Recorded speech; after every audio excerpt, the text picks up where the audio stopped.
Ibu bapak dan saudari-saudara yang terkasih, hari Minggu Prapaskah keempat dalam gereja sering disebut juga hari Minggu Laetare.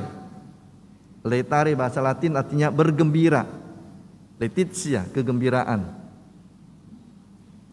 Hari ini adalah hari Minggu untuk bergembira, hari Minggu bersukacita. Kalau dalam Advent juga ada hari Minggu sukacita, Gaudete, Advent ketiga, Prapaskah yang keempat. Kenapa bersukacita? Tadi dalam pembukaan sudah dikatakan, karena Allah demikian berbelas kasih. Itu jawabannya. Allah mencintai semua. Allah memberikan kesempatan kepada semua. Tidak membeda-bedakan orang saleh, orang berdosa. Katakanlah anak sulung tadi menganggap diri saleh, baik. Anak bungsu tadi dianggap berdosa karena menghamburkan harta milik orang tuanya, ya. Bahkan meminta bagian warisan sebelum bapaknya mati, itu sebenarnya kurang ajar, durhaka, menganggap bapaknya sudah mati. Tetapi Bapa tetap memberi kesempatan kepada si anak bungsu, bukan hanya untuk kembali ke rumah sebagai pekerja, tapi kembali ke rumah menjadi anaknya yang kembali, hidup kembali. Ia telah mati, didapat kembali. Itulah dasar dari kegembiraan, sukacita dan perayaan kita hari ini. Tetapi cukup bergembira, bersukacita karena kita mempunyai Allah yang baik, Bapa yang baik. Selesai dengan perayaan Ekaristi, wah Tuhan terima kasih Engkau begitu baik padaku, terima kasih Tuhan, syukur. Tidak cukup. Kegembiraan kita harus membawa perubahan hidup. Dan inilah bagian lebih panjang dari bacaan-bacaan kita hari ini. Rahmat berkat yang kita terima, pengampunan dari Allah yang kita terima, entah kita baik, entah kita jahat, entah kita saleh, entah kita berdosa, harus membawa perubahan dalam hidup kita. Tanpa itu sia-sia. Seperti air yang dituang ke padang pasir lenyap. Bacaan pertama menunjukkan bagaimana belas kasih Tuhan mengubah hidup orang-orang Israel. Mereka budak di tanah Mesir. Di bawah Musa mengembara di padang gurun 40 tahun. Itu pun karena kesalahan mereka. Karena mereka tidak berani masuk ke tanah terjanji waktu ada kesempatan pertama. Takut. Ya sudah, kalian tidak mau masuk. Mereka mengembara sampai generasi tua mati semua. Tinggallah generasi yang 20 tahun ke bawah, itulah yang masuk ke tanah terjanji. Dibawa oleh Yosua. Budak, pengembara di padang pasir, tidak punya tempat yang tetap. Hidup tergantung kepada alam, hujan, mata air, mana, burung yang jatuh. Sampai akhirnya Allah memberikan kepada mereka dalam kasih-Nya tempat di tanah terjanji di Kanaan. Dari seorang pengembara, budak pengembara, mereka menjadi seorang yang mempunyai tempat tinggal, mempunyai tanah. Dan sekarang mereka bukan lagi peramu, bukan lagi orang-orang yang mengambil-ngambil saja apa yang ditemukan di jalan. Mereka sekarang mengusahakan tanah. Dan mereka makan dari jerih payah mereka. Itu perubahan hidup bagi bangsa Israel, yang membuat mereka mempunyai status yang lebih tinggi.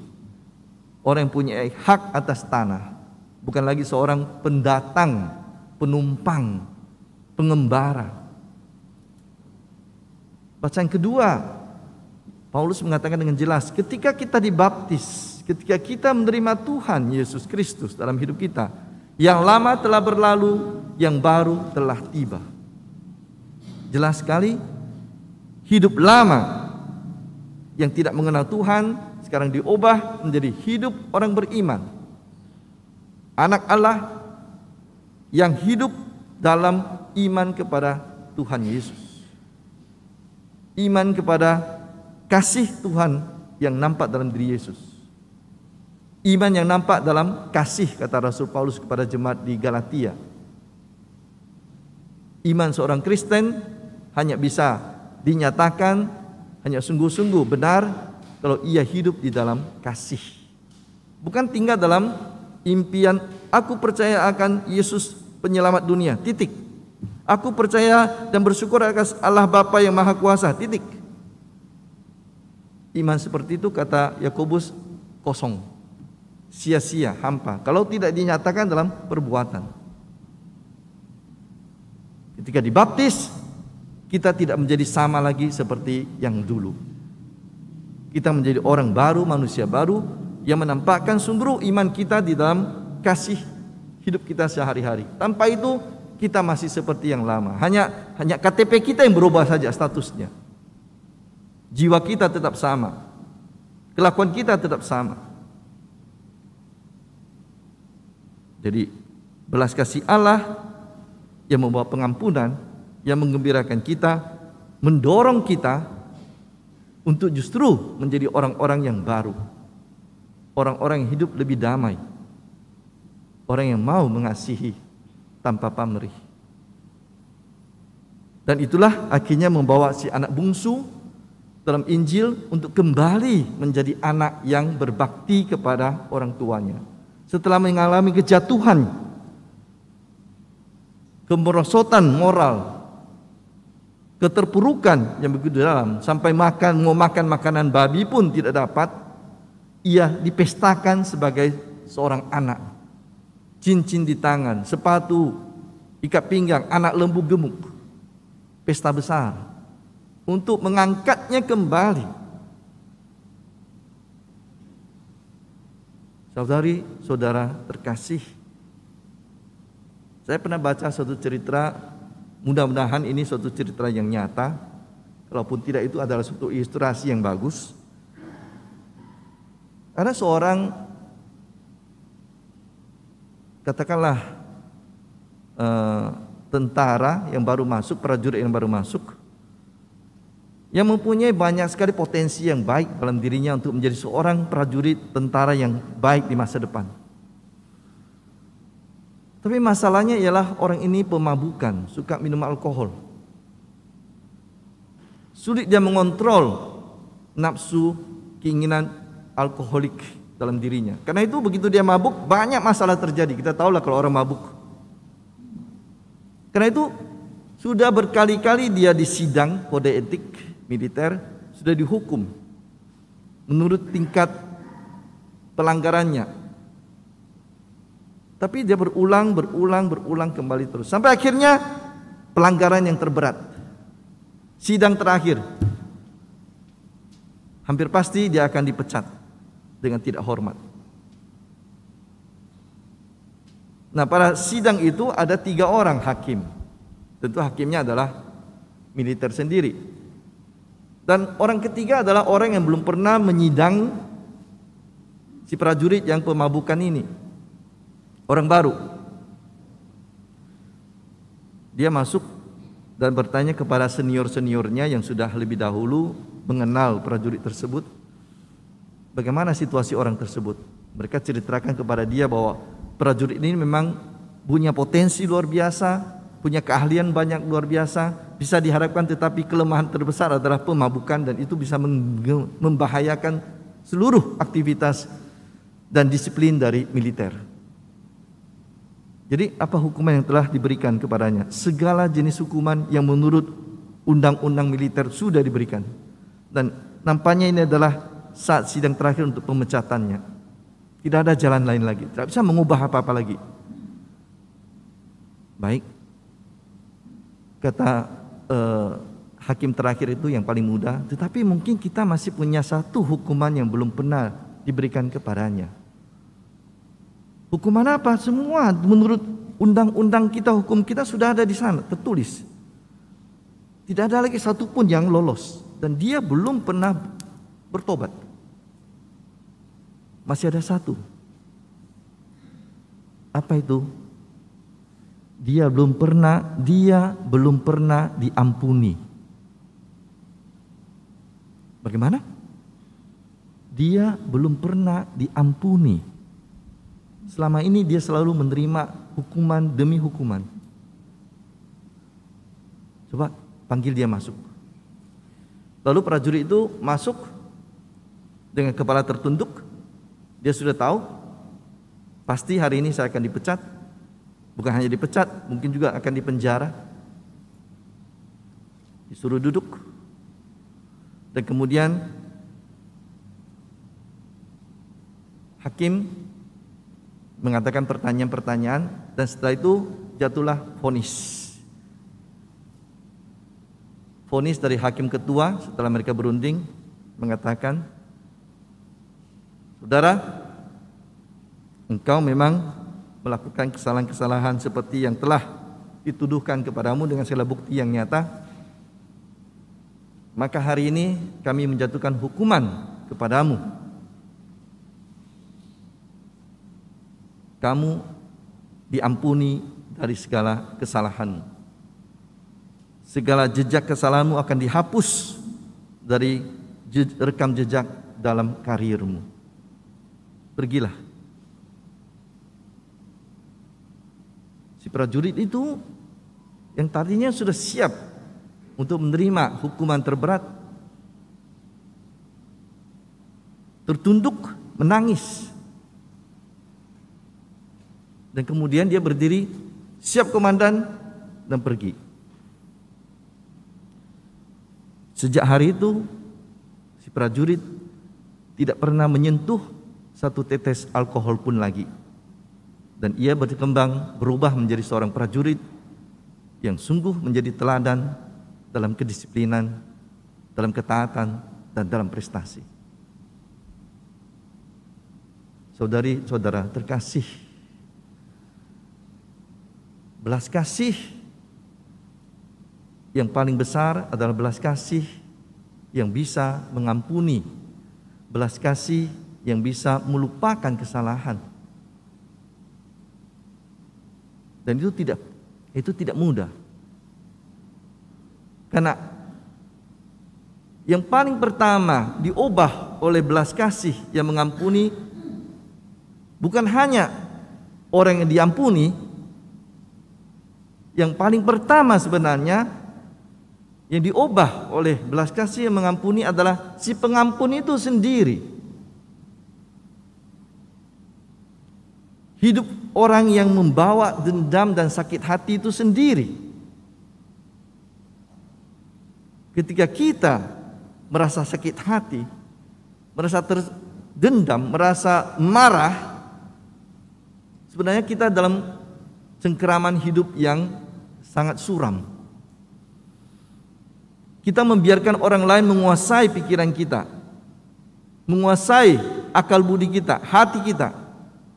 Saat kita makan, kita ingat orang tersebut, makanan tidak enak lagi. Saat kita tidur, kita ingat perbuatan jahat orang tersebut, tidur kita tidak nyenyak lagi. Saat kita bekerja, terngiang-ngiang perkataan orang tersebut, pekerjaan kita pun jadi kacau. Hidup yang berubah pertama-tama bukan orang yang diampuni yang berubah, kita yang berubah. Ketika kita berani mengampuni dalam kasih, meskipun kita punya hak untuk marah, jelas, kita punya hak untuk merasa sakit hati, iya. Tapi ketika kita berani mengampuni orang yang bersalah kepada kita, yang pertama diubah adalah kita sendiri. Kita melepaskan beban yang mengungkung dan membelenggu otak kita, hati kita, gerak-gerak kita, pikiran kita. Kemarahan, sakit hati, dendam akan berubah menjadi ketenangan, kedamaian, dan kebahagiaan. Berani melepaskan yang mengikat beban hati kita. Itu yang pertama. Yang kedua tentu orang yang diampuni, kemungkinan besar dia akan menemukan suatu harapan baru dalam hidupnya. Seperti anak bungsu tadi, seperti orang Israel, seperti manusia lama yang dibaptis dalam Yesus, kesempatan baru untuk menghidupi cara hidup yang lebih bermakna, cara hidup yang lebih nyata, yang lebih asli sebagai seorang anak Allah yang sesungguhnya, cara hidup yang juga berani mengasihi orang lain seperti kata Rasul Paulus, cara hidup yang berani juga mengampuni orang lain karena ia sendiri pun telah diampuni, cara hidup untuk melihat orang lain dengan kacamata lebih positif karena orang lain pun memberikan kepada dia kesempatan untuk hidup yang baik. Itu yang kedua. Dan yang ketiga, dengan kerelaan kita untuk saling mengampuni, kita sadar tidak sadar membuat dunia kita menjadi lebih baik. Kenapa? Kita memotong lingkaran setan balas dendam. Ketika orang mempraktekkan hukum saling mengampuni, ia memotong lingkaran saya membalas engkau, anakmu membalas anakku, cucumu membalas cucuku, dan itu terus. Tetapi ketika satu orang mengatakan stop, kita berhenti di sini, hidup kita harus baru, tinggalkan rasa sakit hati yang lama, selesai lingkaran setan balas dendam tersebut.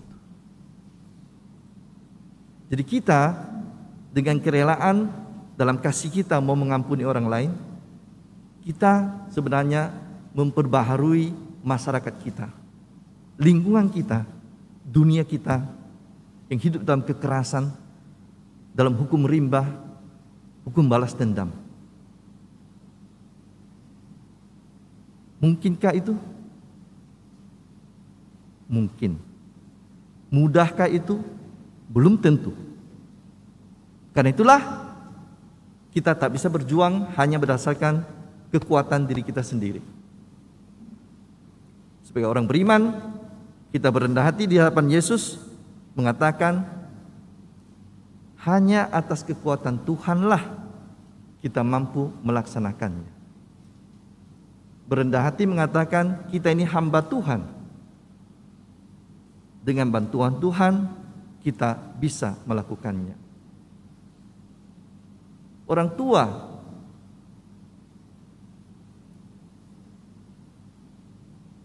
yang anaknya dibunuh 8 tahun yang lalu,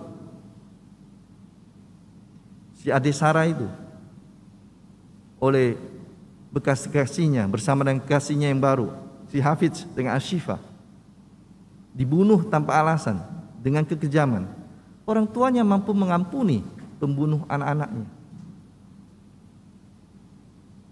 Suatu tindakan yang tidak mudah, tetapi bisa dilakukan. Kenapa? Ibunya mengatakan, karena saya percaya pada Yesus yang bersedia mengampuni, maka saya didorong iman kepada Yesus juga rela mengampuni kesalahan kalian. Kita mempunyai banyak alasan untuk sakit hati kepada orang lain. Kita mempunyai banyak alasan untuk mungkin marah kepada orang-orang yang bersalah kepada kita. Tetapi kita tahu bahwa Tuhan lebih banyak lagi alasannya untuk menghukum kita karena kesalahan-kesalahan kita. Tetapi Ia tidak mau, karena Ia ingin semua manusia hidup sebagai keluarga, anak-anak. Ia mau mengampuni semua orang. Kesempatan terbuka pada semua orang. Kita mendoakan, ampunilah kesalahan kami seperti kami pun mengampuni orang yang bersalah kepada kami dalam doa Bapa kami. Kita doakan setiap hari. Semoga kita bisa mempraktekannya, memberikan kesempatan baru, memperbaharui diri kita, diri orang lain, dan terutama juga dunia kita, supaya menjadi dunia yang lebih bersahabat, lebih bercinta kasih, lebih damai, dan lebih bahagia, hidup dalam sukacita, seperti yang kita rayakan pada hari Minggu ini. Minggu sukacita, Minggu letare, Minggu belas kasih Allah, dan Minggu perubahan hidup kita. Amin.